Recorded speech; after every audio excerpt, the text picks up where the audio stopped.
This is the Dollemore Daily, and I'm Jesse Dollemore.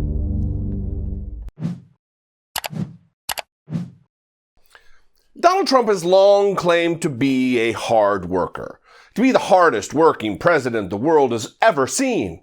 Believe me.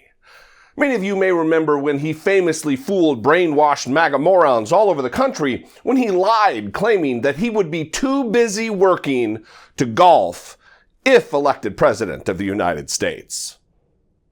You know, I told somebody today, I love golf, and I have some of the greatest golf courses in the world. I own Doral, I own some of the great, one of Turnberry in Scotland, where they have the British Open, some of the greatest British Opens in the history of golf. I mean, some of the great, Jack Nicklaus against Tom Watson.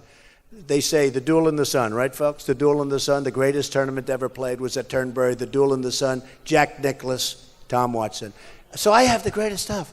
But you know what? And I love golf. But if I were in the White House, I don't think I'd ever see Turnberry again. I don't think I'd ever see Doral again. I own Doral in Miami. I don't think I'd ever see many of the places that I have. I don't ever think I'd see anything. I just want to stay in the White House and work my ass off, make great deals, right?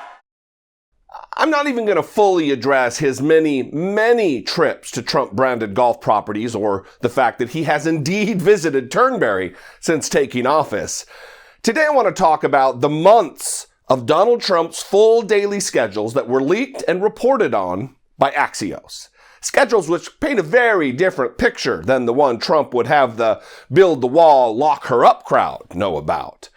A very different picture because we have just learned from the 3 months worth of schedules leaked to Axios that a full 60% of Donald Trump's days are spent out of the Oval Office doing nothing. Well, not nothing, but certainly not presidenting.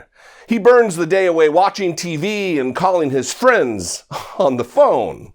Apparently, Donald Trump fancies himself some kind of high school boy. This is alarming, and the adults in the White House know that it is alarming because they've given an official-sounding name to all of this. Many hours Donald Trump spends doing nothing. They call it executive time. They've had to market his laziness as something official-sounding because they know it is alarming having a lazy turd of a president who gets his daily intelligence briefings from the dullards on Fox and Friends rather than the intelligence professionals in the CIA. Seriously, look at these numbers taken directly from the leaked schedules. Of the 502 hours and 55 minutes of scheduled time between November 7th, 2018 and February 1st, 2019, Trump spent almost 300 hours watching TV and talking on the phone to friends on executive time.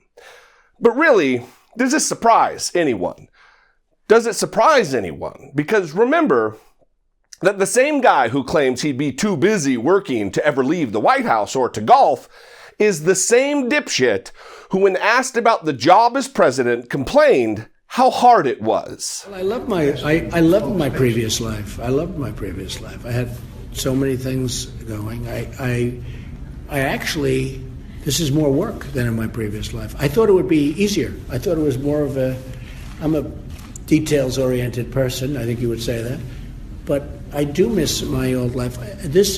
I like to work, so that's not a problem. But this is actually more work. We deserve better. And before MAGA trolls start proclaiming fake news in some tepid defense of their MAGA messiah, the White House has not only not denied this, Sarah Huckabee Sanders, who's never seen a lie she wasn't tempted to tell, responded to this laziness by saying, quote, President Trump has a different leadership style than his predecessors, and the results speak for themselves. Yeah, they sure do, Sarah. The results sure do speak for themselves. She also said, while he spends much of his average day in scheduled meetings, events, and calls, there is time to allow for a more creative environment that has helped make him the most productive president in modern history, unquote. Creative environment? What is this, preschool? Is he taking meetings with cabinet officials before going off to finger paint time? If he gets cranky, do they bring him a juice box or move snack time up a bit? Ugh. Look, this is bad news, dangerous news, and they know it. That is why they are trying to rebrand this nonsense. And now we know Trump to be not only a lazy know-nothing, he's also a lazy do-nothing.